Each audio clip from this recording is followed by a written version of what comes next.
The shrill notification from a phone I didn't know existed sliced through the quiet of my kitchen, colder than any winter wind. It wasn't just a sound, it was a jolt, an anomaly in the carefully constructed normalcy of my life. My blood didn't just freeze, it crystallized, each tiny shard a premonition of the shattering to come. I wasn't supposed to be home early from my business trip. That was the script, the convenient narrative. And I certainly wasn't supposed to see the words that blazed across the screen, a neon sign pointing directly to the gaping chasm beneath my feet. "Baby, I can't wait for our weekend in Napa. Thank you for buying me that beautiful house. I love you so much, Candace." The world tilted. My hands, usually steady, now shook uncontrollably as I reached for the forbidden device. 5 years of marriage, 5 years of shared dreams, of building a life brick by brick, moment by moment. And in an instant, it all crumbled.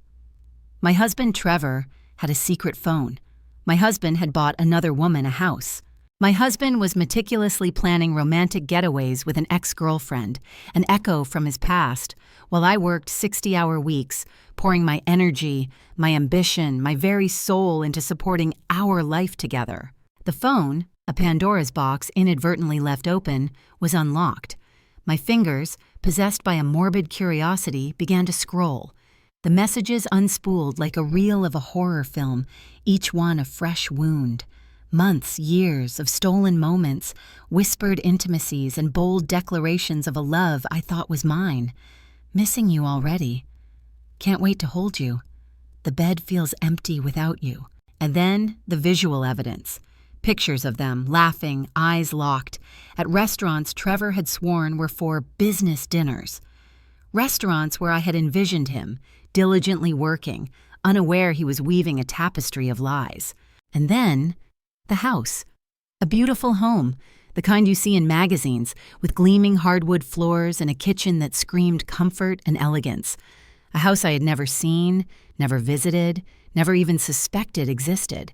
The air left my lungs, my legs gave out, and I collapsed onto the kitchen stool, the very same stool where, just this morning, Trevor had kissed me goodbye.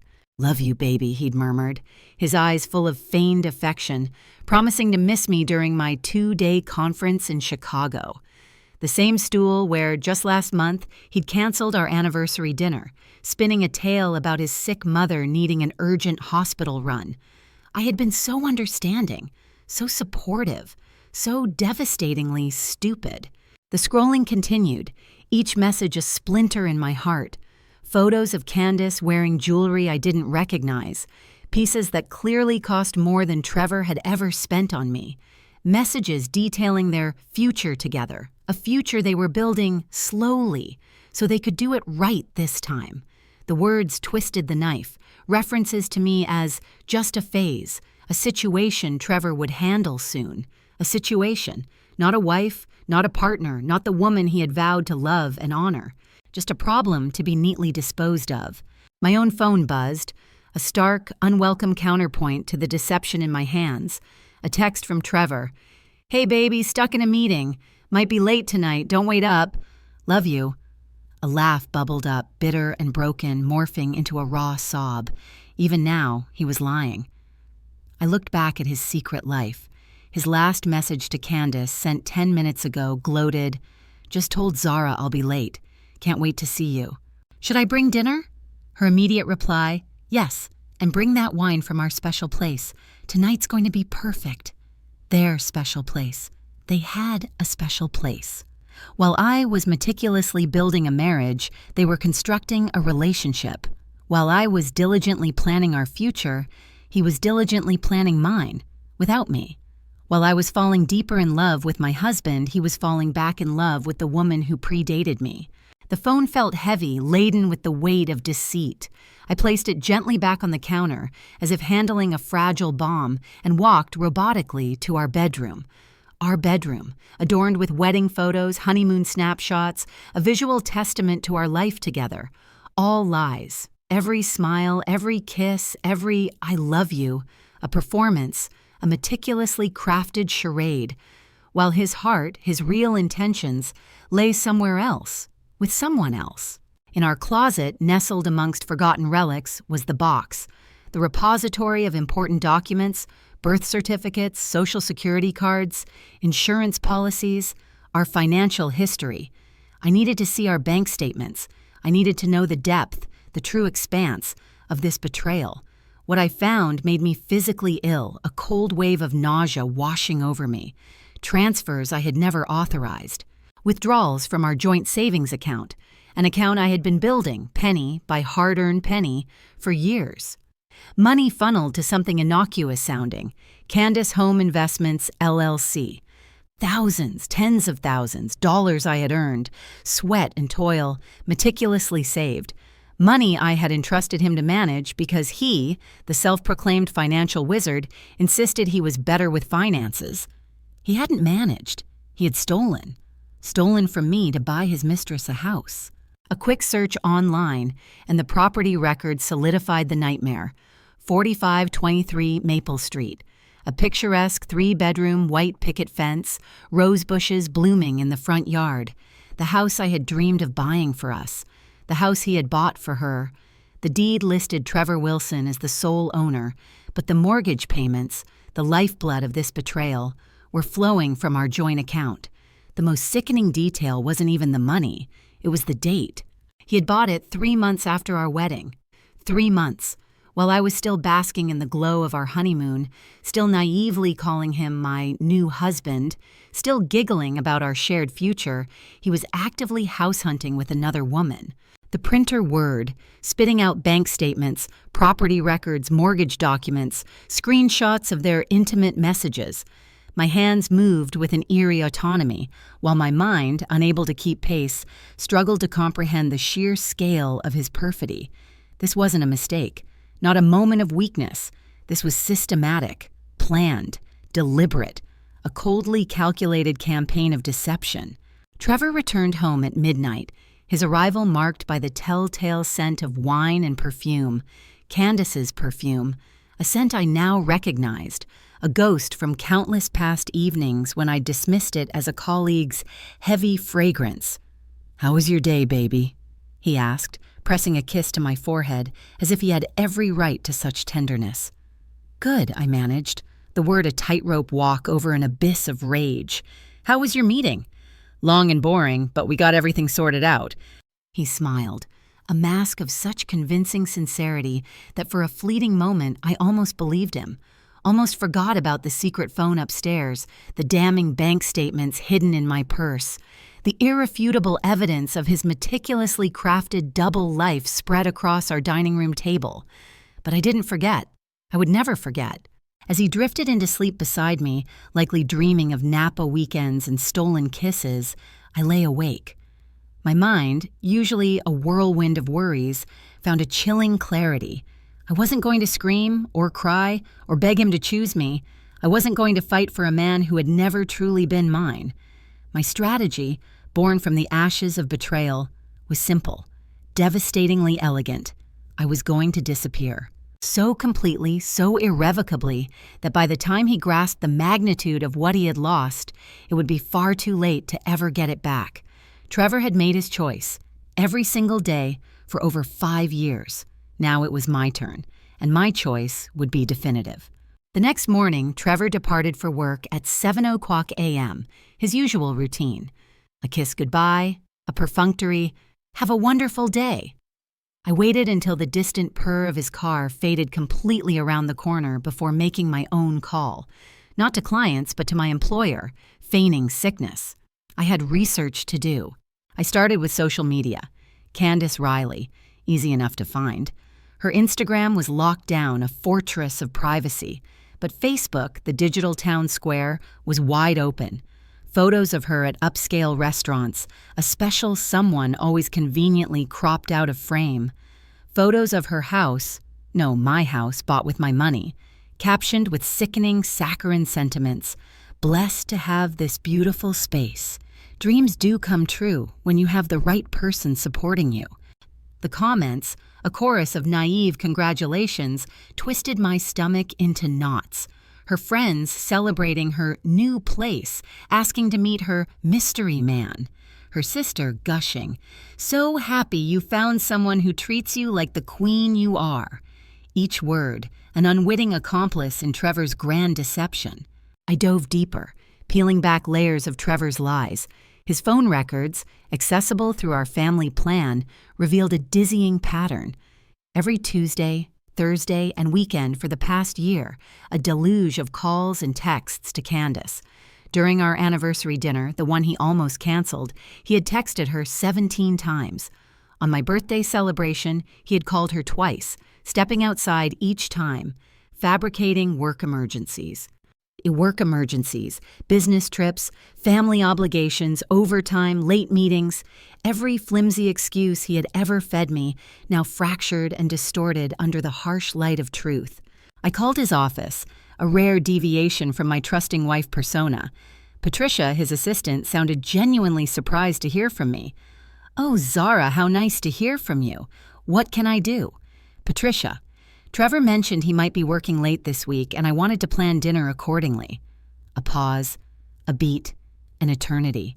"Well, Zara, Trevor's actually been leaving right at 5:00 all week. In fact, he's been keeping pretty regular hours lately. Is everything okay?"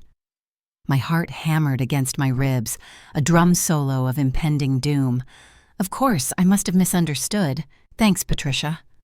5:00. He had been leaving work at 5, yet not returning home until 9 or 10. 4 to 5 hours, 3 days a week, completely unaccounted for. Time spent, undoubtedly, with Candace, while I, the dutiful wife, worried about him working too hard. The next day, I drove to his office building. Hidden in the parking garage, a baseball cap pulled low, I waited.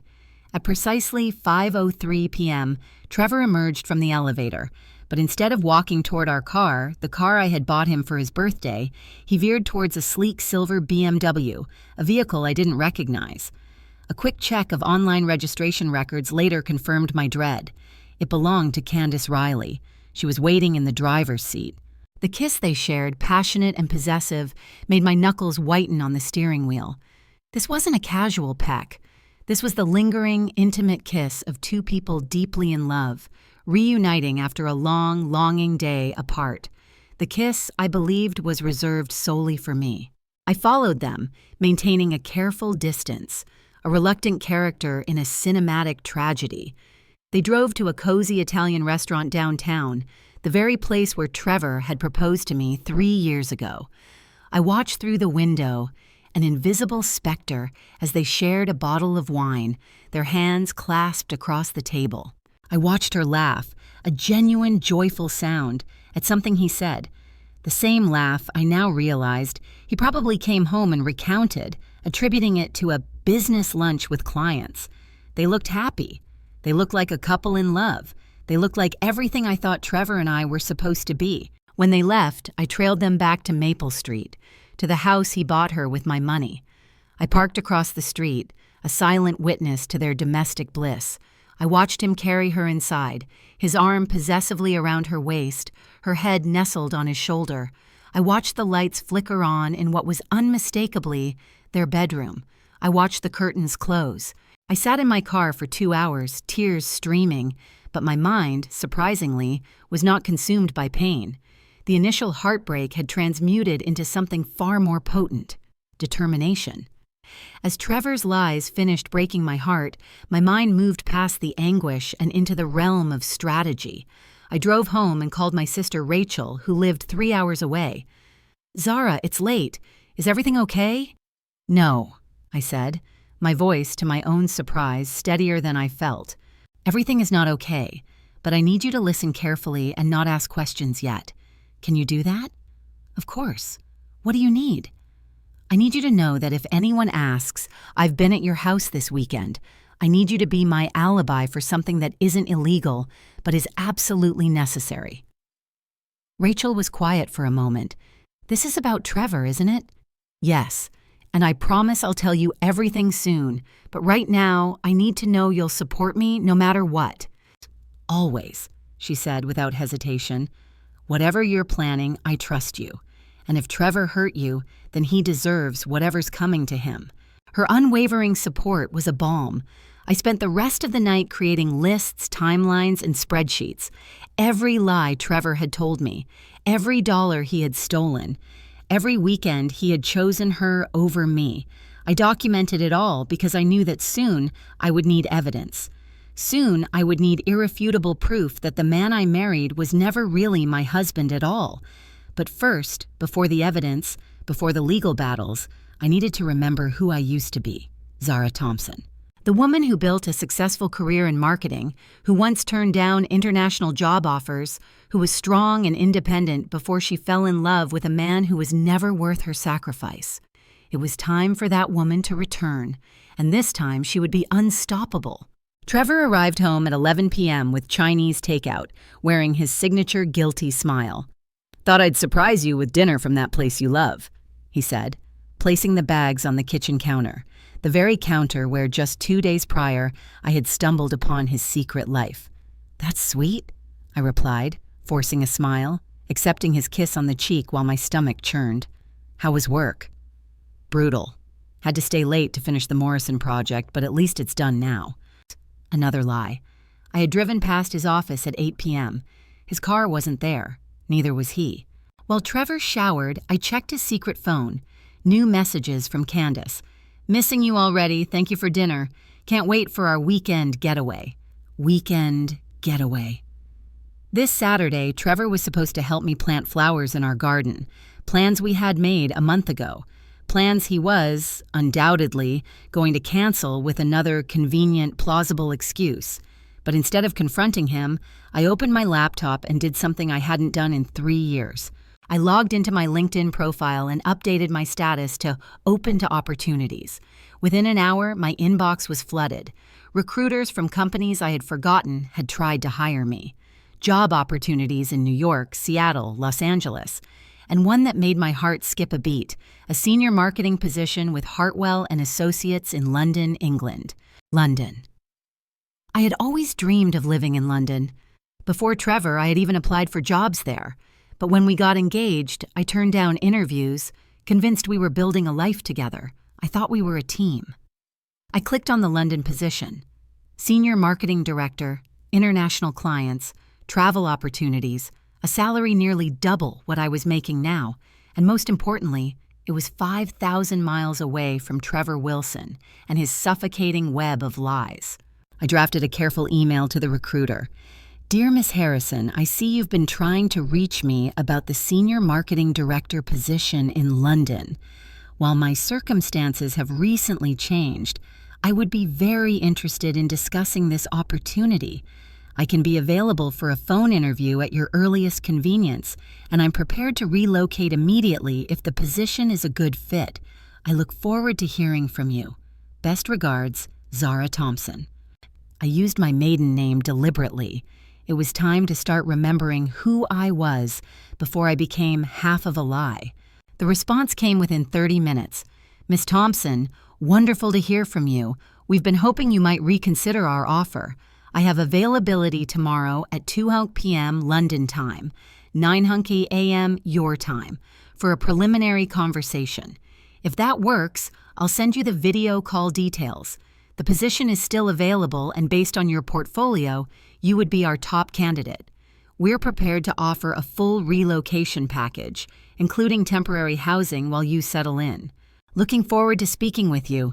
Best regards, Sarah Harrison, Senior Recruiter, Hartwell and Associates." I stared at the screen, a giddy disbelief bubbling up. A full relocation package, temporary housing, a complete fresh start, funded by people who valued my skills, who wanted me to succeed. Everything Trevor had never offered me.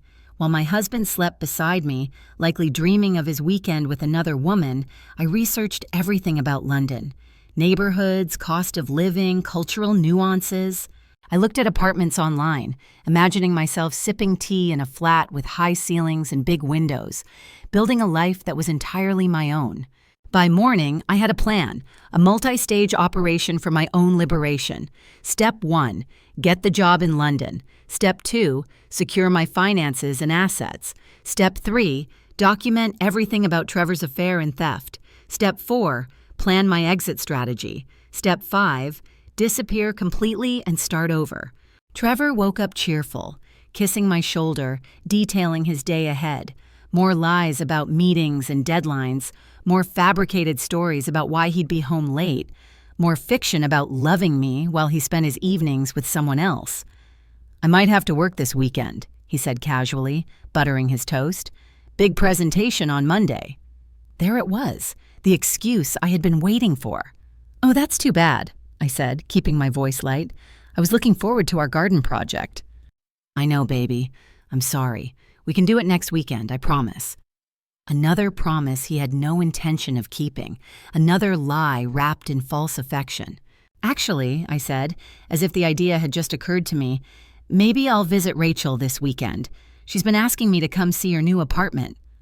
Trevor's face brightened, a little too quickly. "That's a great idea. You two deserve some sister time." Of course. He thought it was a great idea. It would give him a guilt-free weekend with Candace. He could probably even stay over at the house he bought her with my money. "I might make it a long weekend," I added. "Take Friday off and come back Monday night." "Perfect," he exclaimed, and I could hear the sheer relief in his voice. "That sounds really good for you." Really good for him, he meant. 4 days and 3 nights of uninterrupted bliss with his mistress while his wife was conveniently out of town. After Trevor left for work, I called Rachel. "I need to visit you this weekend," I said, "but I won't actually be coming to your house. I need you to cover for me if anyone asks." Rachel paused. "Where will you be?" "London." A long moment of silence. "Okay. I don't know what you're up to, but I trust you. What do you need me to do?" "Just be my alibi. If Trevor calls looking for me, tell him I'm out shopping or in the shower or taking a nap. Make it sound like I'm having a relaxing sister weekend." "Done. But Zara?" "Yeah?" "Whatever he did, I'm proud of you for not just taking it. You deserve better than a man who makes you sneak around to protect yourself." Her words hit me harder than I expected, a resonant truth in the echoing hollowness of my marriage. I did deserve better. I deserved a man who chose me every single day, not just when it was convenient for his double life. I deserved a partnership built on honesty, not a marriage built on a foundation of lies.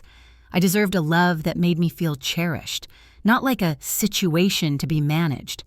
Trevor had made his choice long ago. He had chosen Candace. He had chosen deception.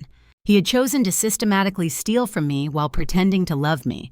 Now it was time for me to make my choice, and I was choosing myself. At 9:00 a.m. sharp, my phone rang. Sarah Harrison from London, ready to offer me the opportunity of a lifetime. As I answered the call, I looked around our kitchen one last time. Soon, I would never have to see this counter where I discovered his betrayal. Never have to sleep in the bed where he lied to me every single night. Never have to pretend I didn't know that my entire marriage was a meticulously staged performance for an audience of one, himself. "Miss Thompson, this is Sarah Harrison. Are you ready to discuss your future in London?" "Yes," I said. And for the first time in months, I meant it completely. I'm absolutely ready. The video interview surpassed my wildest hopes. Sarah Harrison was captivated by my portfolio, my extensive experience, and my palpable enthusiasm for international marketing. By the conclusion of our conversation, she was already discussing salary negotiations and potential start dates. "We'd like to fly you to London next weekend for a face-to-face interview with the partners," she said. Would that be possible next weekend? The very weekend Trevor planned to spend with Candace at their romantic getaway. "That would be perfect," I said, my voice betraying none of the internal jubilation. "I'm very flexible with my schedule right now." After we hung up, I sat in my car in our driveway, staring at our house. Our house. A cruel misnomer given Trevor had been systematically siphoning our money to buy property for another woman. Our house, where I had once been so happy, so trusting, so completely, devastatingly unaware that my entire life was built on a flimsy scaffolding of lies. I needed more evidence. If I was going to embark on this new life in London, I needed to ensure Trevor couldn't claw back my assets or claim I had abandoned our marriage without just cause. I needed irrefutable proof of his affair, his brazen theft, and his systematic deception. I called a private investigator I found online, a woman named Isabel Santos, who specialized in infidelity and financial fraud cases. I need comprehensive documentation of my husband's affair, I told her, my voice steady, imbued with a cold resolve. Photos, video evidence, financial records, everything that will hold up in court. How long has this been going on? She asked, her voice professional but not unkind. I think our entire marriage, I replied, the admission a bitter pill. But I only found out 3 days ago. Isabel's voice softened. I'm sorry. That's always the hardest kind of case, the long-term deception. But yes, I can help you. I'll need some basic information to get started. I provided Trevor's meticulously tracked schedule, Candace's address, their usual haunts, and gave her access to our financial records. Within 24 hours, she called me back, her tone a mix of disbelief and professional admiration. Zara, I have to tell you, this is one of the most brazen affairs I've ever documented. They're not even trying to hide it. I have photos of them at restaurants, holding hands in public, kissing in parking lots. And the financial evidence is overwhelming. He's been systematically transferring marital assets to fund this relationship. How much money are we talking about? I asked, my voice barely a whisper. Based on what I found so far, Isabel continued, approximately $150,000 over the past 3 years. The house purchase, car payments, credit cards in her name that he's been paying, vacation expenses, jewelry, even what looks like plastic surgery bills. I felt the blood drain from my face, leaving me lightheaded. $150,000. Money I had earned, working 60-hour weeks. Money I had saved for our future, our retirement, our dreams. Money he had stolen, brazenly, systematically, to fund his relationship with another woman. There's more, Isabel added, her voice dropping slightly. I found records of a joint bank account he opened with her. He's been depositing money there monthly. It looks like he was planning to leave you, but wanted to make sure she was financially secure first. The betrayal kept getting deeper, more complex, more insidious. This wasn't just an affair. It was a complete financial conspiracy. Trevor hadn't just been cheating on me. He'd been systematically stealing from me to build a life with someone else. I need everything, I told Isabel, the determination hardening in my voice. Photos, bank records, property deeds, credit reports. I need enough evidence to protect myself completely. You'll have it within a week, she assured me. And Zara, document everything on your end too. Keep records of his lies, his fake business trips, his excuses. The more evidence you have of systematic deception, the better. That evening, Trevor came home with flowers and a fresh wave of guilt. I'm so sorry about this weekend, baby, he said, handing me a bouquet of roses. I know you were looking forward to our garden project. The roses were beautiful. They were also the exact same type I had seen in photos of Candace's house, arranged in a vase on her dining room table. He had probably bought 2 dozen and split them between his wife and his mistress. It's okay, I said, accepting his kiss. Work is important. You're amazing for being so understanding, he gushed. I know I've been distracted lately, but things will settle down soon, I promise. More promises he had no intention of keeping. More lies wrapped in fake affection, more manipulation designed to keep me quiet and compliant while he systematically stole my money and, implicitly, my life. But I smiled and told him I loved him because I needed him to feel secure in his deception. I needed him to believe I was still the trusting, naive wife he had been lying to for years. While Trevor watched TV, blissfully unaware of the tectonic shifts occurring beneath his feet, I retreated to our home office. I began photographing documents, bank statements, credit card bills, mortgage paperwork, investment accounts. Every financial detail, every thread of his intricate web of deceit was captured. I uploaded everything to a secure cloud storage account, accessible only to me. If Trevor tried to hide assets or claim he didn't steal from our marriage, I would have irrefutable proof of every transaction. I also started a detailed journal, painstakingly documenting every lie he told, every excuse he made. Thursday night, claimed he was working late but was actually at dinner with Candace until 10 p.m. Friday morning, said he loved me and couldn't wait to spend the weekend together, then canceled our plans 2 hours later, claiming work emergency. The journal entries were painful to write, each word a fresh cut, but they were also profoundly liberating. Seeing his lies laid bare, written down in black and white, made it impossible to deny the stark reality of my situation. My marriage was fake. My husband was a thief and a liar. My life, as I knew it, was built on deception. But it wouldn't be for much longer. Saturday morning, Trevor left early for his weekend work project, kissing me goodbye and telling me to enjoy my time with Rachel. As soon as his car disappeared, I began phase 2 of my meticulous plan. I drove to 3 different banks and opened new accounts in my maiden name, accounts Trevor had no access to and no knowledge of. Then I began the careful, deliberate process of moving money. Not enough to trigger any alerts or raise suspicions, but enough to protect myself if he tried to drain our joint accounts or disappear with what was left of our savings. I also met with a divorce attorney, Janet Morrison, who specialized in financial fraud cases. "This is textbook financial abuse," she told me, her expression grim after reviewing my mountain of evidence. "He's been stealing marital assets to support another relationship. In any divorce proceeding, you'd be entitled to recover those funds, plus damages. How long would a divorce take with this much evidence of fraud and adultery?" I asked, my voice thin. 6 months, maybe less," Janet replied thoughtfully, "especially if he doesn't contest it." "What if he tries to claim I abandoned the marriage?" Janet smiled grimly. "With what you've shown me, he'd have a hard time claiming anything. You have documentation of systematic financial abuse, adultery, and fraud.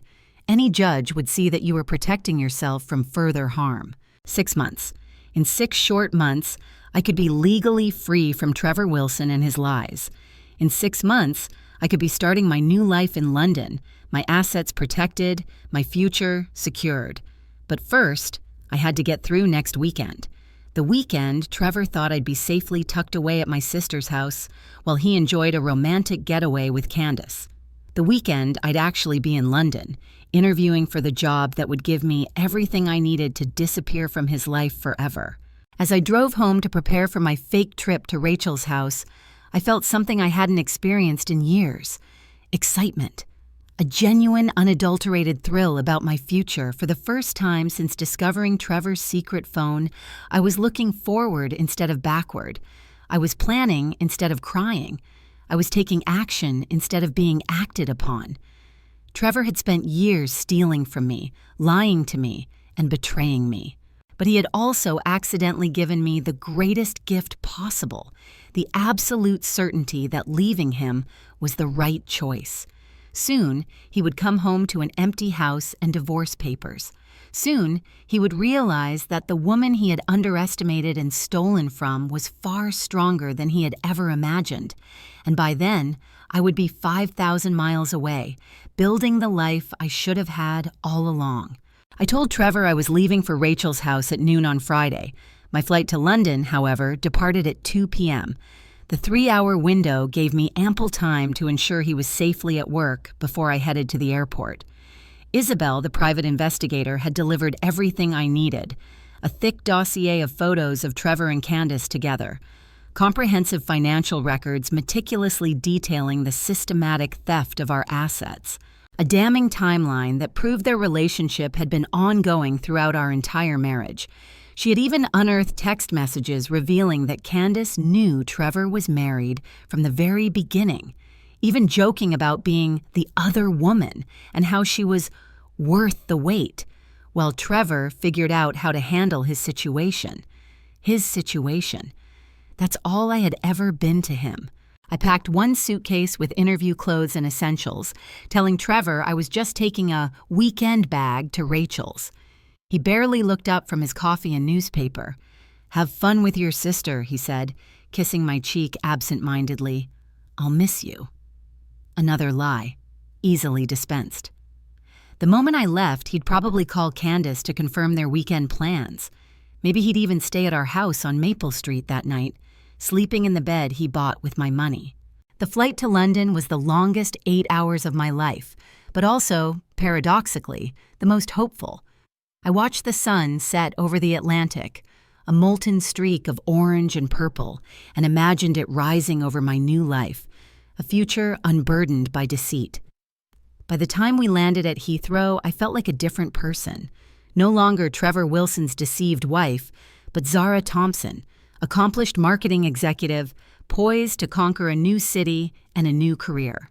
Sarah Harrison met me at the airport, a tall woman with kind eyes and a warm, genuine smile. "Miss Thompson, welcome to London. How was your flight?" "Perfect," I said, and for once I meant it.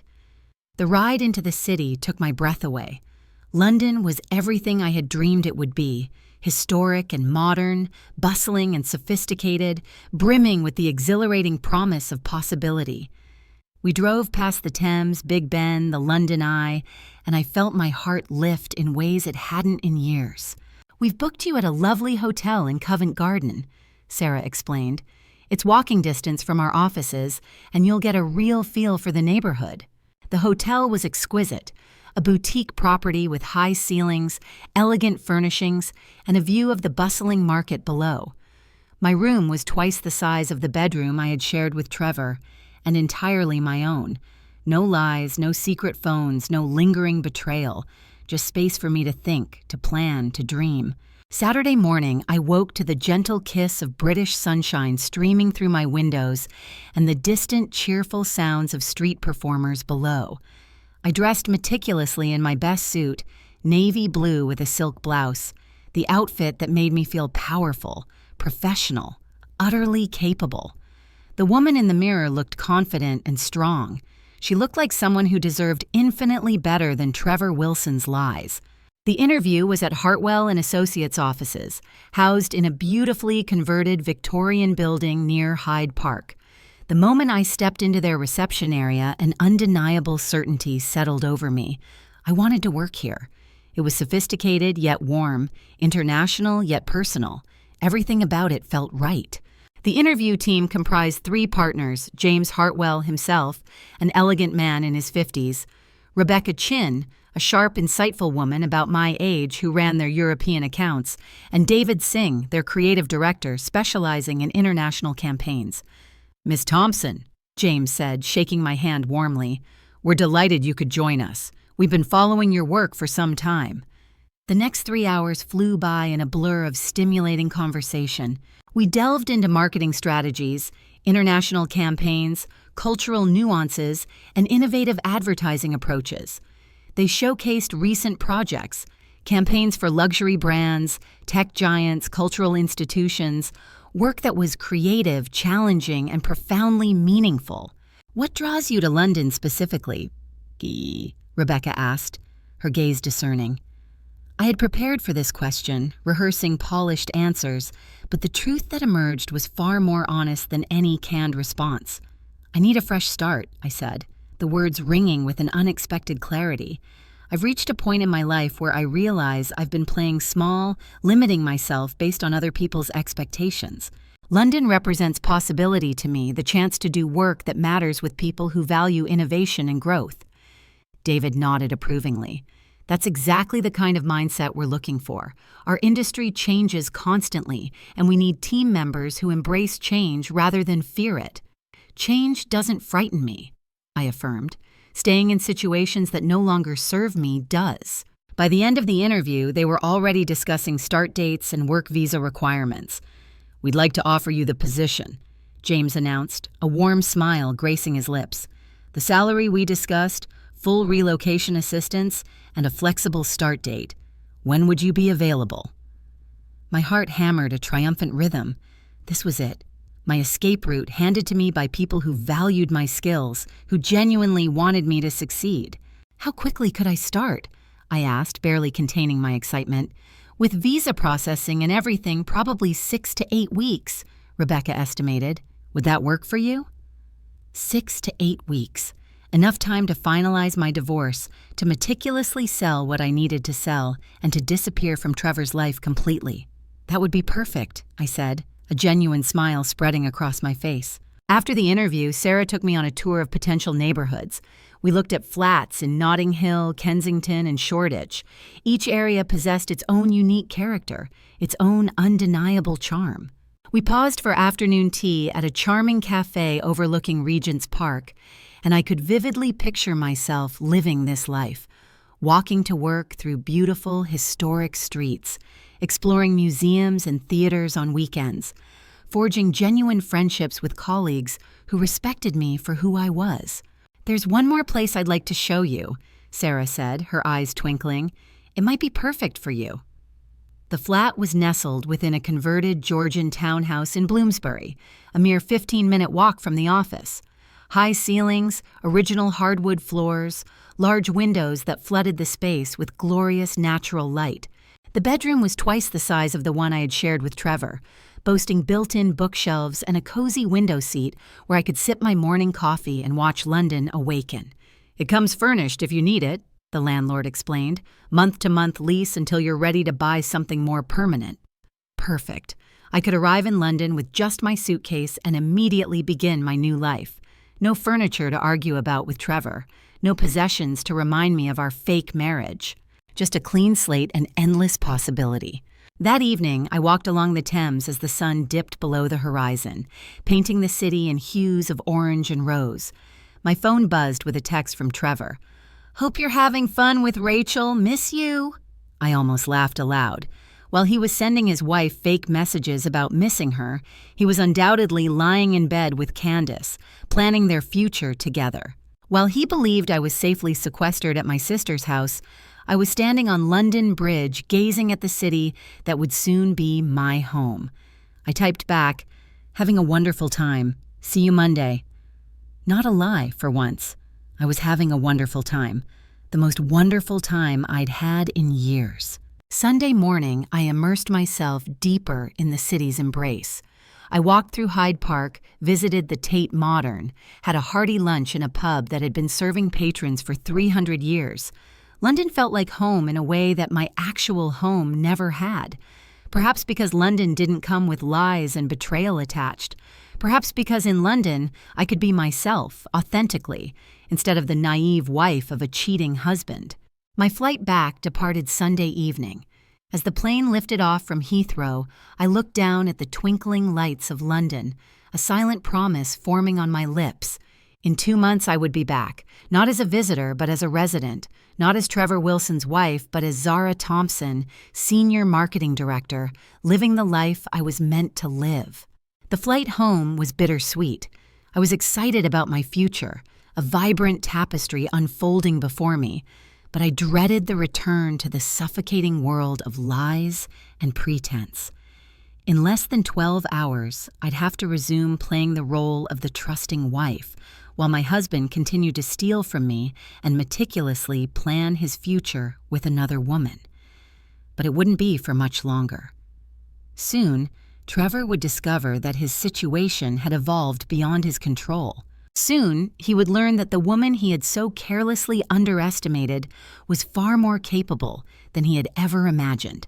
As we flew over the Atlantic, I began to plan my next moves, each step a further solidification of my escape. The job in London was secured. My finances were protected. My evidence was meticulously documented. Now, I needed to plan my exit strategy, the precise moment when Trevor Wilson would realize that his 5-year performance had finally come to a dramatic, unforeseen end.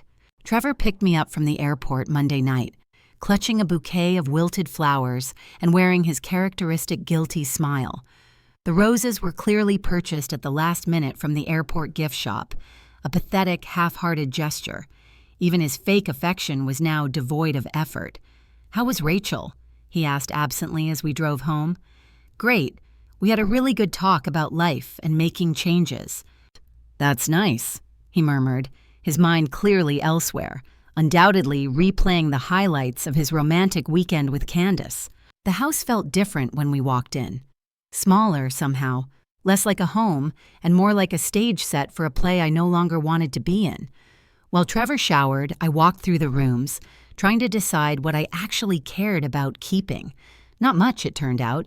Most of our furniture had been chosen together, which meant it was tainted with memories of our fake marriage. Our wedding photos made me sick to look at. Even the dishes felt like props from someone else's life. The only things I truly wanted were deeply personal. My grandmother's jewelry, my photography equipment, my books, and my laptop. Everything else could stay with Trevor. Let him explain to Candace why his wife's belongings had suddenly vanished. Over the next few weeks, I became a master of silent, meticulous preparation.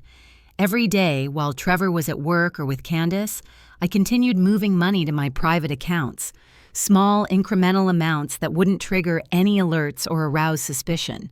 I began selling my jewelry online piece by piece, carefully excluding the heirloom pieces from my grandmother. I digitized all my photos, uploading them to cloud storage. I even started selling clothes on consignment, casually telling Trevor I was decluttering and simplifying our life. He loved that explanation. "That's great, baby," he'd say, oblivious. "Less stuff means less stress."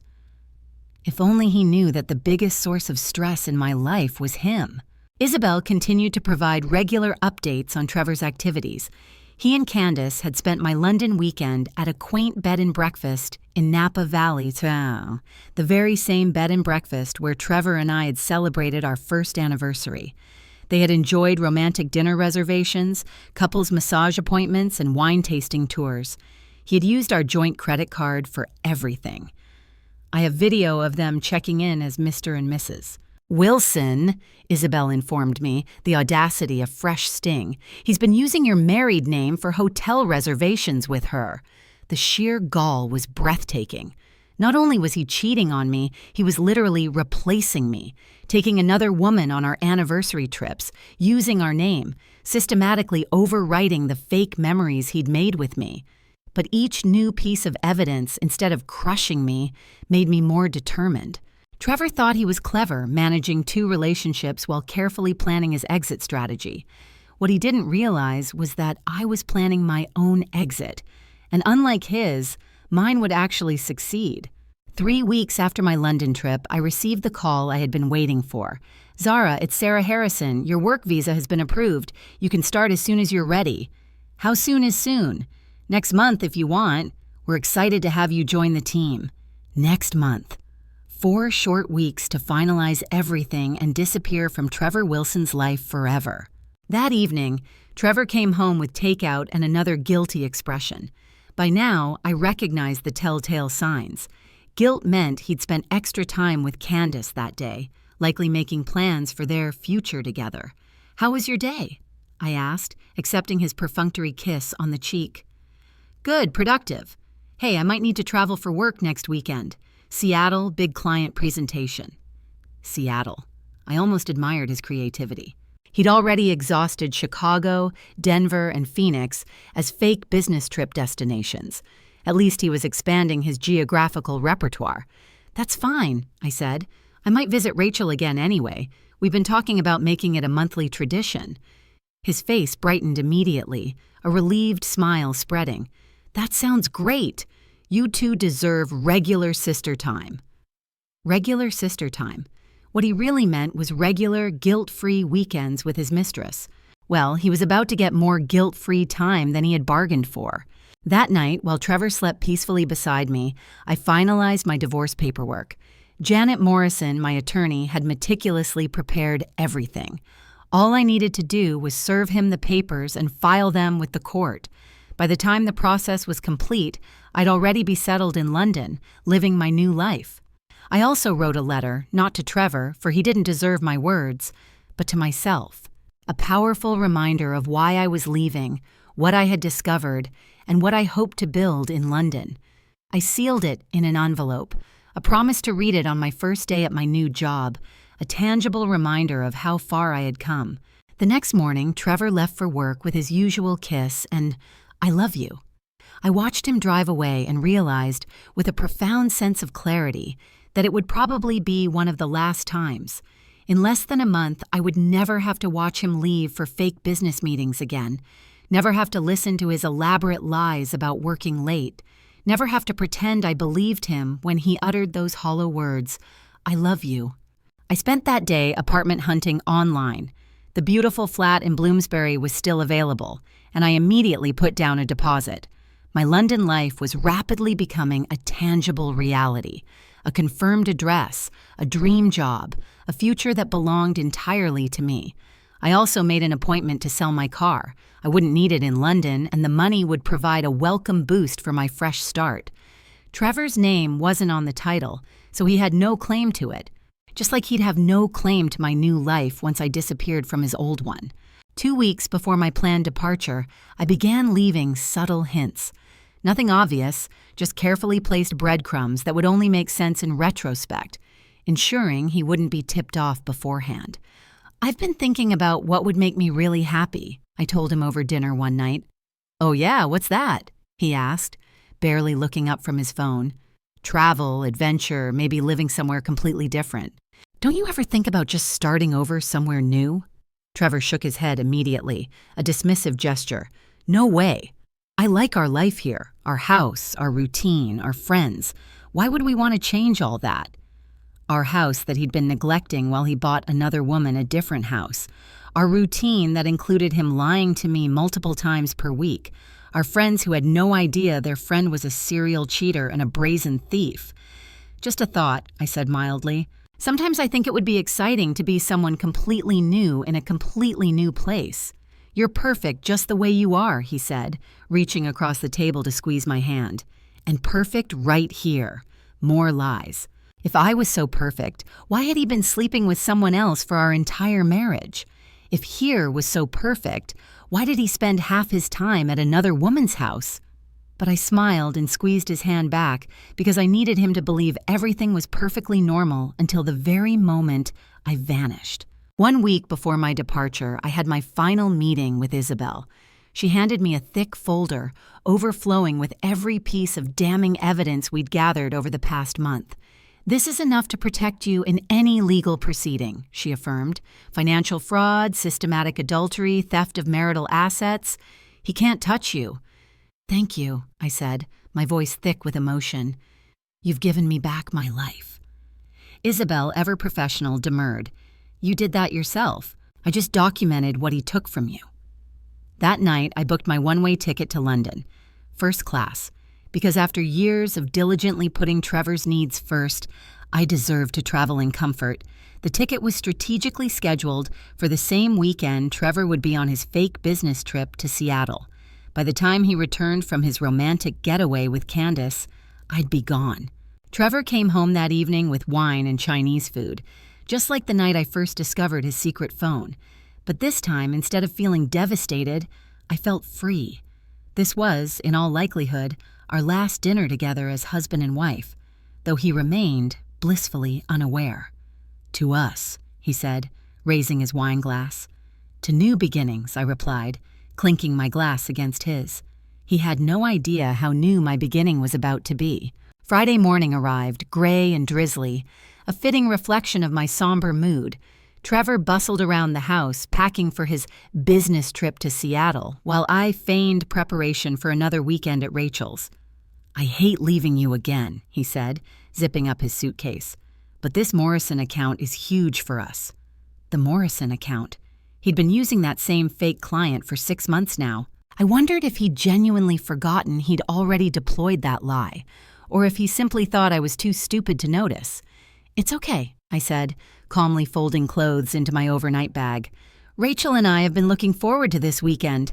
We exchanged a kiss goodbye in the driveway, a final, hollow performance of marital affection that made my skin crawl. Trevor's lips were already curving into a smile as he pulled away, undoubtedly anticipating seeing Candace in a mere hour. "Love you, baby," he called from his car window. "Love you too," I replied. And those were the last lies we would ever tell each other. I waited until his car disappeared around the corner before I went back inside. The house felt different now, stripped bare of pretense, ready to be abandoned. I walked through each room one final time, a silent farewell to the life I'd foolishly believed I was building. In our bedroom, I left the meticulously prepared divorce papers on Trevor's pillow, along with copies of all the damning evidence Isabel had gathered.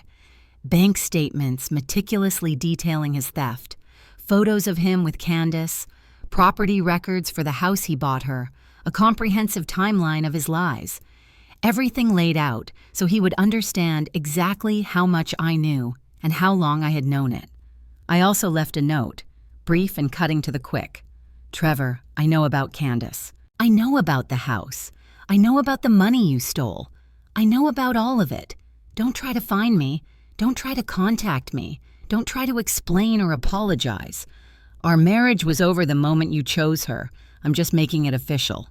Zara. I sealed my wedding ring inside the envelope with the note. 5 years of my life, reduced to a few searing sentences and a piece of jewelry that had never meant to him what it had meant to me. My flight didn't leave until evening, but I wanted to be completely finished with this house before then. I loaded my car with the few possessions I actually cared about: my grandmother's jewelry box, my camera equipment, my laptop, and 1 suitcase of clothes. Everything else stayed behind, mere props for a play that was finally, unequivocally ending. I spent the afternoon driving around our city one last time, visiting places that had been important to me before Trevor entered my life.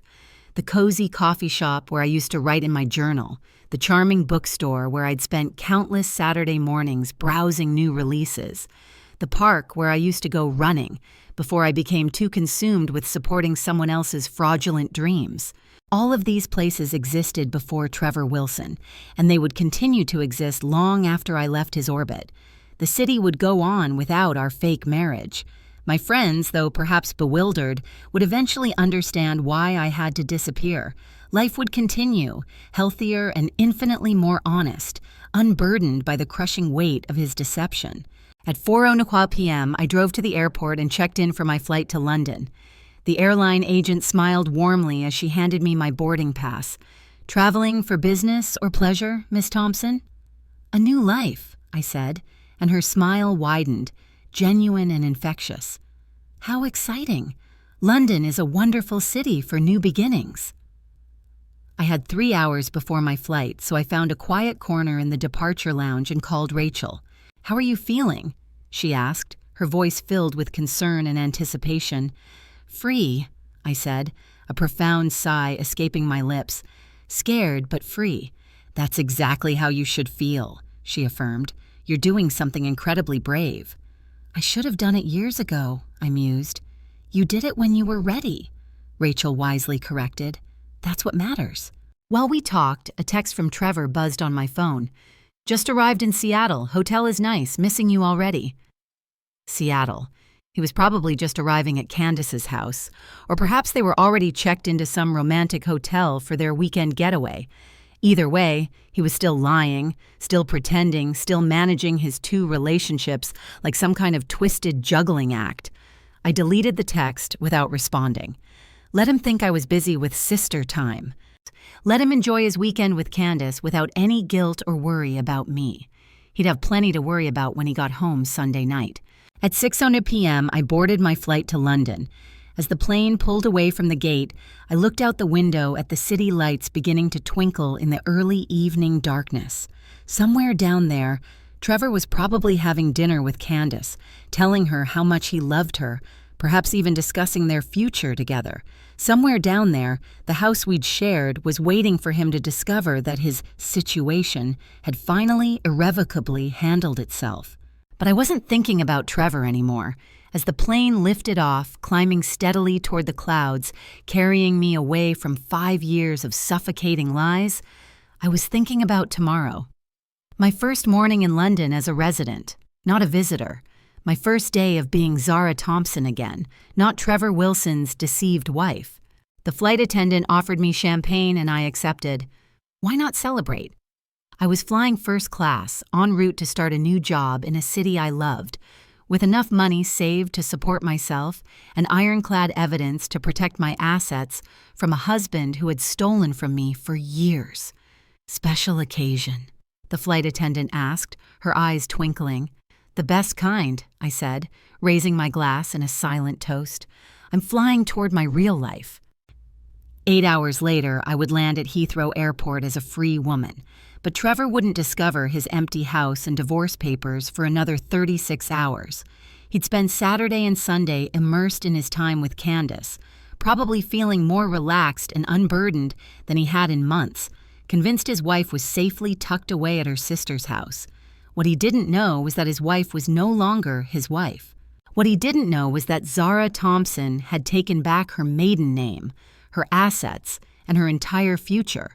What he didn't know was that the situation he'd been so carefully managing for 5 years had just managed itself right out of his life. As I settled into my seat and opened the book I'd brought for the flight, a profound sense of peace washed over me, a sensation I hadn't experienced in years.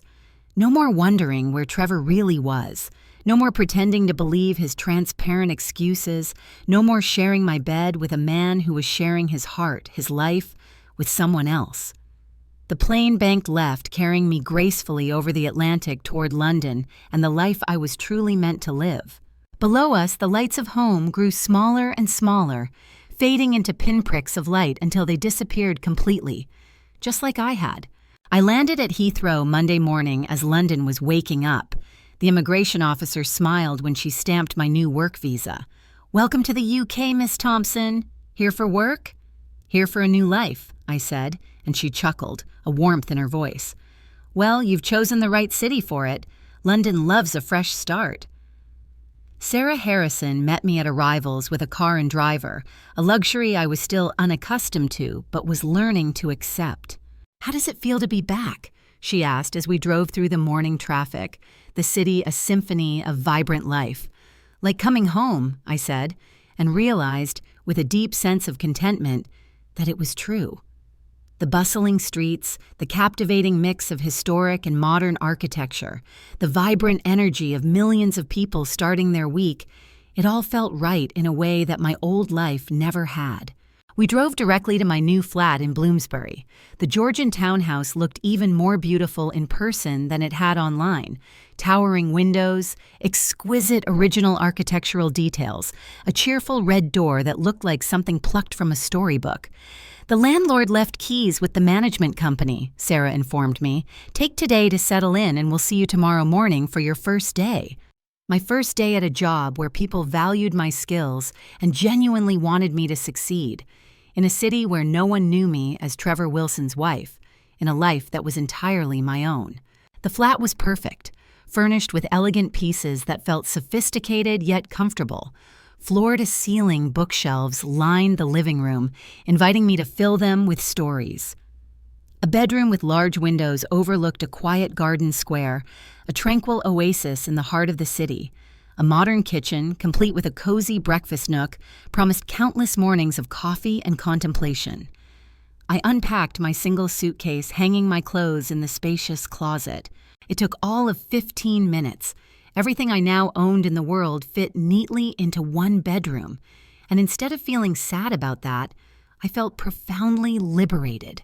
No possessions tying me to the past, no reminders of fake happiness cluttering my space. Just the essentials I needed to build something real. My phone had been buzzing intermittently during the flight, but I had ignored it. Now, curiosity piqued, I checked my messages. 3 texts from Trevor, all sent from Seattle. "Hope you're having fun with Rachel. Meeting going well, miss you. Can't wait to see you tomorrow night." Miss me? He missed me while he was undoubtedly lying in bed with another woman. The delusion was almost impressive. I turned off my phone. In about 6 hours, Trevor would be walking into our house, his house now, expecting to find his unsuspecting wife waiting for him. Instead, he'd find divorce papers and irrefutable evidence of every lie he'd ever told me. Let him process that without any input from me. I spent Monday exploring my new neighborhood. Bloomsbury was everything I had dreamed of. Tree-lined streets, charming cafes, the iconic British Museum just a 10-minute walk away. I bought fresh groceries at a local market where the vendor, with a warm smile, called me Love and recommended the best tea for morning energy. I discovered a little restaurant called the Literary Cafe that served amazing fish and chips and boasted bookshelves lining every wall, a haven for book lovers. That evening, I treated myself to dinner at a historic pub called the George, which had been serving customers since 1723. I sat by myself at a corner table, savoring shepherd's pie and reading a book about London history. For the first time in 5 years, I was alone in public without feeling lonely or self-conscious. I was exactly where I wanted to be, doing exactly what I wanted to do. Around 9:00 p.m. London time, which was 1:00 p.m. in California, my phone started buzzing nonstop. Trevor. Calling again and again and again. I let it go to voicemail and ordered another glass of wine. Tuesday morning, I woke up in my own bed, in my own flat, in my new city. No lies to listen to over breakfast. No fake kisses from a cheating husband. No pretending to believe elaborate stories about late meetings and phantom business trips. Just the simple pleasure of coffee, toast with marmalade, and the peaceful view of London rooftops from my bedroom window. My first day at Hartwell & Associates was everything I'd hoped for. The office was gorgeous. Exposed brick walls, soaring windows, modern furniture artfully mixed with vintage touches. My new colleagues were welcoming, brilliant, and impressively sharp. The kind of people who challenged each other to consistently do better work. The projects they showed me were creative, impactful, and deeply meaningful. Exactly the type of work I'd always yearned to do. "We're so glad you're here, Zara," Rebecca said during our team meeting. "The Morrison campaign has been waiting for your touch." Morrison? I almost laughed aloud. Trevor had been using a fake Morrison account to cover his lies for months, and now I was working on a real Morrison campaign for a prestigious London firm. The universe, it seemed, had a delightful sense of humor. During lunch break, I finally checked my voicemails. 17 messages from Trevor, ranging from bewildered to angry to desperate. "Zara, where are you? I came home and found... We need to talk." "Call me, baby. I can explain everything. It's not what it looks like." "Please call me. This is crazy. You can't just disappear. We're married. We need to work this out. I know you're angry, but running away isn't the answer. Come home and let's talk like adults. Zara, please, I love you. We can fix this." The progression from manipulative pleading to sheer desperation was almost textbook. He'd undoubtedly called Rachel looking for me, only to discover that I wasn't there, and never had been. He'd likely tried to piece together where I'd gone, only to realize, with dawning horror, that he didn't actually know much about my life outside of our marriage. He probably called in sick to work so he could spend the day fruitlessly trying to track me down. Let him experience for once a fraction of the confusion, the betrayal, the heart-stopping panic I'd felt when I discovered his secret phone. I deleted all the voicemails without listening to them completely. Whatever Trevor was feeling now, it was the natural, inevitable consequence of his choices. I hadn't abandoned our marriage. He had abandoned it years ago when he decided to build a life with someone else, using my money and trust as his foundation. That afternoon, my new colleagues took me out for celebratory drinks for my first day. We went to a rooftop bar with breathtaking views of the Thames, and I found myself laughing more genuinely, more freely than I had in years. These people were smart, funny, ambitious, and refreshingly authentic. They treated me like an equal, valued my ideas, and never made me feel like I had to earn my place. They had no idea I was running from anything. To them, I was simply Zara Thompson, the talented marketing director they'd hired from America. "To new beginnings," James Hartwell declared, raising his glass. "To new beginnings," I agreed and meant it completely, my heart swelling with a gratitude that felt almost overwhelming. When I arrived home that evening, my phone was a silent testament to Trevor's escalating panic. 43 missed calls and 12 voicemails I didn't bother listening to. Instead, I called Janet Morrison, my divorce attorney. "He's been trying to reach me," I told her, a hint of weariness in my voice. "That's normal. Don't respond. Let me handle all communication through legal channels. It's cleaner that way." "How long before everything's finalized?" I asked. "With the evidence you provided and the fact that you're not contesting asset division, probably 4 months. Maybe less if he doesn't fight it." 4 months. By summer, I would be legally free from Trevor Wilson, free to use my maiden name officially, free from any legal connection to his lies and theft. That night, I sat in my window seat with a warm cup of tea and gazed out at London, settling into its evening rhythm. Street lamps flickered on, painting golden paths across the damp pavements. People walked home from work, their hurried footsteps a comforting counterpoint to the city's gentle hum.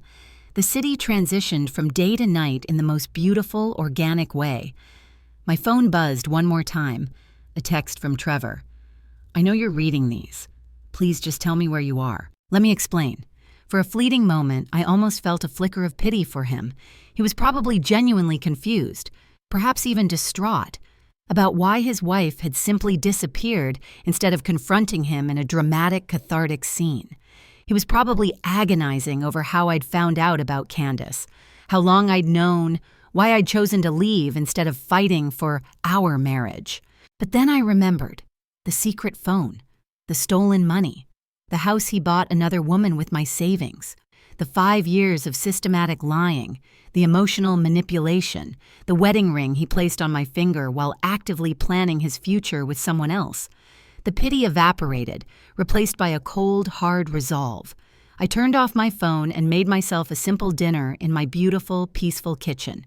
Tomorrow, I would go to my new job, work on projects that mattered, with people who respected me.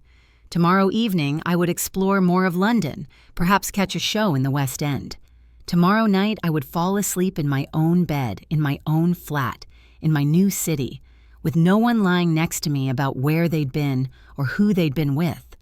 Trevor could keep calling. He could keep trying to explain. He could spend his nights with Candace, forever wondering why his wife had chosen disappearing over fighting. But I was done being his wife. I was done fighting for someone who had never truly fought for me. I was done with Trevor Wilson and everything he represented. I was Zara Thompson now, and Zara Thompson was exactly where she belonged. 3 weeks into my London life, I had fallen into the most wonderful, liberating routine. Morning coffee in my window seat, watching the city wake up, a gentle symphony of sounds and sights. A 20-minute walk to work through Russell Square, where I'd started recognizing other regular commuters, a sense of belonging slowly taking root. Challenging, creative work that filled me with purpose and made me excited to get up each morning. Evening explorations of my new city, discovering hidden pubs, intriguing art galleries, charming independent bookshops. I hadn't thought about Trevor in days. My phone still received his calls and messages, a ghostly echo from a life I'd left behind, but I'd learned to ignore them completely. According to Janet Morrison, he was cooperating with the divorce proceedings, which was legal language for he realized he had no choice, given the overwhelming evidence. The house would be sold and the proceeds divided according to California law, minus the substantial money he'd stolen to support his affair with Candace. By the time everything was meticulously calculated, he would actually owe me money. He's also agreed not to contest the adultery charges, Janet told me during our weekly call. His attorney is advising him to settle quickly and quietly. Of course, he wanted it settled quietly. Trevor's entire life was built on managing appearances, on maintaining a meticulously crafted facade. Having his theft and infidelity exposed in a public divorce proceeding would utterly ruin the careful image he'd cultivated as the successful, devoted husband. "What about the house he bought for Candace?" I inquired. "That's more complicated since it's not technically a marital asset, but we're pursuing reimbursement for the funds that came from your joint accounts. You should recover most of it." Most of it. After 5 years of marriage and systematic financial abuse, I would recover most of the money he'd stolen from me. It should have made me incandescent with rage, but instead I felt nothing. Money could be replaced. Time, however, could not. Trust, once shattered, could not be pieced back together. The years I'd wasted believing in our fake marriage were gone forever, but the life I was building in London, authentic and vibrant, was worth all of it. My colleagues had started including me in after-work activities, and I discovered, to my delight, that I was actually good at making friends when I wasn't constantly consumed with worrying about where my husband really was, or what elaborate lie he was concocting. Rebecca and I had become particularly close. She was brilliant, funny, and refreshingly direct about everything. "You seemed different when you first arrived," she observed one evening as we shared fish and chips at a pub near the office. "More relaxed, lighter somehow." I feel lighter, I confirmed, a profound sigh escaping my lips. Like I've been carrying a weight I didn't even realize was there. Divorce will do that, she said matter-of-factly. I went through one 3 years ago. Hardest thing I ever did, but the best decision I ever made. Now I wake up every morning grateful that I'm not married to that lying bastard anymore. I laughed, a full, genuine laugh that bubbled up from deep within. That's exactly how I feel. Good, she said, raising her pint glass. Life's too short to spend it with someone who doesn't deserve you. 1 month into my new life, something utterly unexpected happened. I met someone. It wasn't dramatic or romantic in the movie script sense. I was browsing books at Waterstones on a sunny Saturday afternoon when a man reached for the same architectural photography book I was considering. Sorry, he said, pulling his hand back, a polite smile on his face. You were here first. We can look at it together, I offered, a spontaneous gesture. I'm just deciding if it's worth buying. He was tall, with kind, intelligent eyes and slightly messy brown hair, definitely British based on his gentle accent. Probably in his mid-30s, wearing a well-tailored jacket over casual jeans. Are you interested in architecture? He asked, opening the book between us. I'm interested in beautiful buildings, I replied. Does that count? He laughed, a warm, genuine sound. It absolutely counts. I'm Oliver, by the way. Zara Thompson. We spent an hour looking through books together, talking about London's diverse architecture, his fascinating work as an architect, and my exciting new job in marketing. He was easy to talk to, genuinely interested in what I had to say, and refreshingly honest about everything. I love what I do, he said, but I also love leaving work at the office and having a life outside of it. Balance is important. Balance, what a revolutionary concept. Trevor had never understood the idea of work-life balance, probably because his work life included so much illicit time with his mistress. Would you like to get coffee? Oliver asked as we prepared to leave the bookstore. I know a great place nearby. I almost said no automatically, the ingrained habit of years of marriage, of always being taken. But I wasn't married to Trevor anymore. I wasn't married to anyone. I was free. Free to have coffee with attractive architects who made me laugh. I'd love to, I said. The coffee date turned into dinner. Dinner turned into a long, meandering walk along the Thames, the city lights reflecting like shattered jewels on the water. The walk turned into making plans to see each other again. This might be forward, Oliver said, a slight hesitation in his voice as we stood outside my flat. But I really enjoyed today. I'd love to take you to dinner next weekend if you're interested. I'm very interested, I said, and realized with a thrill that I meant it. It had been so long since I'd felt genuine interest in someone, so long since I'd had a conversation with a man who wasn't lying to me about where he'd been or where he was going, so long since I'd looked forward to seeing someone instead of dreading their excuses and deceptions. Oliver kissed me goodnight, a gentle, sweet kiss that made me feel beautiful and truly wanted. As I watched him walk away, a genuine smile spread across my face. Inside my flat, I made tea and settled into my window seat to reflect. 6 months ago, I was married to a man who was systematically stealing from me and cheating on me. 3 months ago, I was meticulously planning my escape from a life built entirely on lies. Today, I had spent 8 hours with someone who made me remember what it felt like to be genuinely, uncomplicatedly happy. My phone buzzed. A text from an unknown number, but I recognized the chillingly familiar words. Zara, it's Trevor. I got a new phone. We need to talk. I know you're angry, but disappearing isn't the answer. I love you. I stared at the message for a long moment, then, with a quiet strength, deleted it without responding. Trevor Wilson belonged to my past. He was part of the story of who I used to be, not who I was rapidly becoming. I turned off my phone and ran a bath. Tomorrow, I would go to my job that I loved, in my city that now felt like home, and make plans for my next date with Oliver. Tomorrow evening, I would call Rachel and tell her about my new life, about how truly happy I was. Tomorrow, I would continue being exactly who I was meant to be, Zara Thompson, senior marketing director, London resident, and woman who had saved herself from a marriage that was never real. Trevor could keep the house, the lies, and Candace. I had something infinitely better, a future that belonged entirely to me. As I settled into my bath with a glass of wine and a good book, I thought about the woman I'd been 6 months ago. She would be proud of the woman I'd become. She would be amazed by the life I'd built from nothing but courage and fierce determination. She would be profoundly grateful that I'd finally learned the most important lesson of all. The only person you can truly count on to save you, to build you up, to protect your peace, is yourself. 6 months after landing in London, my career soared. I was promoted to Director of International Marketing. The significant salary increase meant I could finally afford to buy my own flat, a beautiful 2-bedroom in Marylebone, boasting original moldings and a serene view of Regent's Park. My first property purchase, a tangible testament to my newfound independence. Oliver helped me move in on a sunny Saturday morning in May. We'd been dating for 4 months, and he was everything Trevor had never been. Honest, genuinely supportive, deeply interested in my dreams and goals. He never made me wonder where he was or who he was with. He never canceled plans at the last minute for mysterious work emergencies. He never made me feel like I was competing for his attention or affection.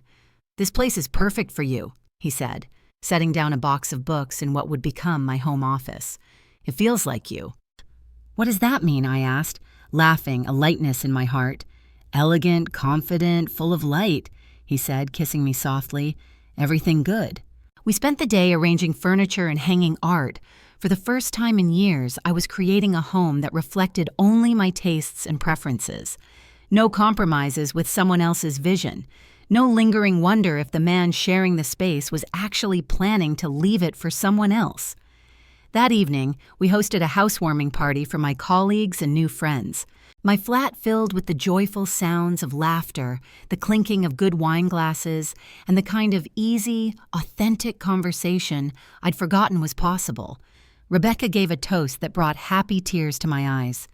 "To Zara," she declared, raising her glass, "who proves that sometimes the bravest, best thing you can do is trust yourself enough to start over completely." As the party wound down and Oliver helped me clean up, my phone rang, an international number I didn't recognize. "Don't answer it," Oliver said gently, sensing my momentary hesitation. "Tonight is about celebrating your new home, your new life." But something made me curious. It had been weeks since Trevor's last desperate attempt to contact me, and this number looked different. "Hello?" I answered, my voice a cautious whisper. "Zara, it's Rachel. I'm calling from the police station." My blood ran cold, a familiar chill gripping me. "Are you okay? What happened?" "I'm fine," she quickly reassured me. "But you need to know. Trevor was arrested last night. Financial fraud, embezzlement from his company. Apparently, he'd been systematically stealing from client accounts to fund his lavish lifestyle. His boss found out when a major client complained about missing money. I sank onto my couch, Oliver immediately sitting beside me, his eyes filled with concern. "How much money?" I managed to ask, my voice a strained whisper.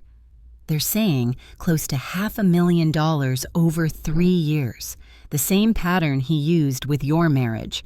Small amounts at first, then bigger and bigger thefts as he got more confident, more brazen. $500,000. Trevor hadn't just been stealing from me, he'd been stealing from everyone. Clients who trusted him with their hard-earned money, his employer who had bestowed upon him responsibility and authority. His pattern of deception extended far beyond his personal relationships, a cancerous growth consuming every facet of his life. "There's more," Rachel continued, her voice laced with a mixture of shock and a hint of dark satisfaction. "Candace kicked him out the moment she found out about the arrest. Apparently, she had no idea where all his money was actually coming from. And when she realized he was a criminal, a thief, she wanted absolutely nothing to do with him. He's lost his job, his girlfriend, and he's probably going to prison. I should have felt satisfaction. Trevor's intricate web of lies had finally ensnared him. His systematic theft had been exposed. His meticulously crafted double life had collapsed completely. Justice, in its own slow, relentless way, was being served. Instead, I felt nothing. No satisfaction, no vindication, no profound sense of victory. Just a mild, detached interest in news about someone who used to be vitally important to me, but wasn't anymore. "Are you okay?" Rachel asked, her voice tinged with concern. "I thought you'd want to know." "I'm okay," I said, and realized, with a profound sense of peace, that it was completely true. "Actually, I'm better than okay. I'm happy." After I hung up, Oliver took my hand. "Bad news?" he asked softly. "My ex-husband was arrested for embezzlement," I explained, the words feeling strangely weightless. "He's probably going to prison." Oliver studied my face, his gaze gentle and discerning. "How do you feel about that?" I thought about it carefully. How did I feel about Trevor Wilson's spectacular downfall? About the fact that his lies had finally been exposed to everyone who knew him? About the grim reality that Candace had abandoned him the moment his carefully laundered money dried up? Grateful, I said finally, the word resonating with an unexpected clarity. Grateful that I got out before this happened. Grateful that I'm not there, desperately trying to support him through it, or endlessly wondering if I should have seen the signs. Grateful that his problems aren't my problems anymore. That's very healthy, Oliver said, squeezing my hand, a silent affirmation. It shows how completely you've moved on. He was right. Trevor's arrest didn't feel like vindication because I didn't need vindication anymore. I had already won. Not through his downfall, but by meticulously building a life so much better, so much more authentic than the one I'd left behind. I had won by discovering my own strength, my own fierce independence. I had won by actively creating genuine happiness instead of settling for fake contentment. "Want to go for a walk in the park?" Oliver asked, sensing the shift in my mood. "Clear your head after all that drama." "Perfect," I said, my heart feeling lighter than air. We walked hand in hand through Regent's Park as the sun began to set over London, painting the sky in glorious hues of orange and purple. Couples were enjoying picnics on the grass. Children were laughing and playing by the pond. And the city hummed with the vibrant energy of millions of people living their lives. Real lives, authentic lives, lives built on truth instead of deception. "I have something to tell you," Oliver said, his voice soft, as we found a bench overlooking the exquisite rose garden. My heart skipped a beat, but not with anxiety, not with the familiar dread I would have felt with Trevor. It skipped with pure, unadulterated excitement. "I love you," he said simply, his gaze tender. "I love your strength, your kindness, your incredible ability to create beauty wherever you go. I love that you chose to start over instead of settling for less than you deserved. I love that you trusted yourself enough to build the life you really wanted." Tears welled in my eyes, not sad tears, but tears overflowing with overwhelming gratitude. "I love you too," I said, my voice thick with emotion. "I love that you make me feel safe and valued and truly understood. I love that you never make me wonder or worry or doubt myself.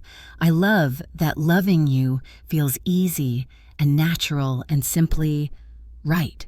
It should feel that way," he said, kissing me gently. "Love shouldn't be hard work or constant stress. It should make your life better, not more complicated." What a revolutionary concept. Love that made life better instead of more stressful. A partnership that added value instead of creating problems. A relationship built on mutual respect and genuine affection instead of lies and manipulation. As we walked home through the familiar, comforting London streets I had come to love, I thought about the extraordinary journey that had brought me to this very moment. The devastating discovery of Trevor's betrayal. The careful, meticulous planning of my escape. The terrifying, exhilarating leap into an unknown future. The gradual, tenacious building of a new life, from nothing but hope and unwavering determination. Every single step had been worth it.